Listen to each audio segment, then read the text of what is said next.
কেউ আপনাকে মেসেজটা পাঠিয়ে সাথে সাথে আনসেন্ড করে দিল। এখন আপনি ভাবছেন কি লিখছিল। এই আনসেন্ড করা মেসেজ দেখার একটা উপায় আছে। আজকে এই বিষয়টা নিয়ে আপনাদের সাথে আলোচনা করব। Hello everyone, how are you all? I hope you all are fit and fine. This is Palash. Welcome to our channel Palash universe.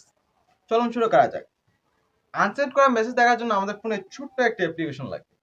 প্রথমে চলে যাবেন গুগল প্লে স্টোরে, তারপর সার্চ করবেন আনসিন লেখে।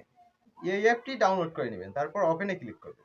ওপেনে ক্লিক করার পর নেক্সটে ক্লিক করবেন, তারপর আবার নেক্সটে ক্লিক করবেন, তারপর আবার নেক্সটে ক্লিক করবেন। তারপর আপনি যে অ্যাপসের ডিলিট করা চ্যাটগুলো দেখতে চান, এই অ্যাপগুলো এখান থেকে টিক চিহ্ন দিয়ে দিবেন। তারপর নেক্সটে ক্লিক করবেন, তারপর এখানে নিচে গিভ অথরাইজেশন এখানে ক্লিক করবেন। এখানে ক্লিক করার পর আপনারা এই অ্যাপটার উপর আবার ক্লিক করবেন। তারপর এখান থেকে অ্যালাউ নোটিফিকেশন অ্যাক্সেস এটা অ্যালাউ করে দিবেন। তারপর এখান থেকে ব্যাক নেবেন।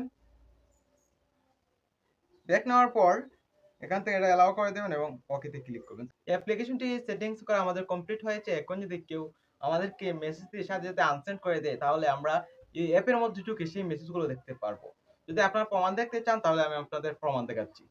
এখন আপনারা আমার হাতে দুটো ফোন দেখছেন। আমি এই অ্যাপ্লিকেশনটি ডাউনলোড করেছি এই ফোনে। এখন আমি এই ফোন থেকে এই ফোনে একটা মেসেজ দিব হোয়াটসঅ্যাপে এবং সাথে সাথে আনসেন্ড করে দিব। তারপর আমি অ্যাপের মধ্যে ঢুকে দেখবো যে এটি দেখা যায় কিনা। মেসেজটা সেন্ড করলাম, এখন সাথে সাথে আনসেন্ড করে দিলাম।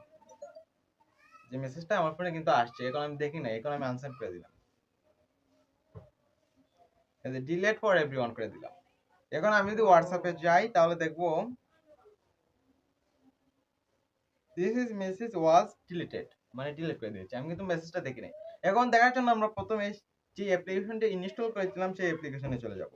জানছি এই অ্যাপ্লিকেশন চলে গেলাম।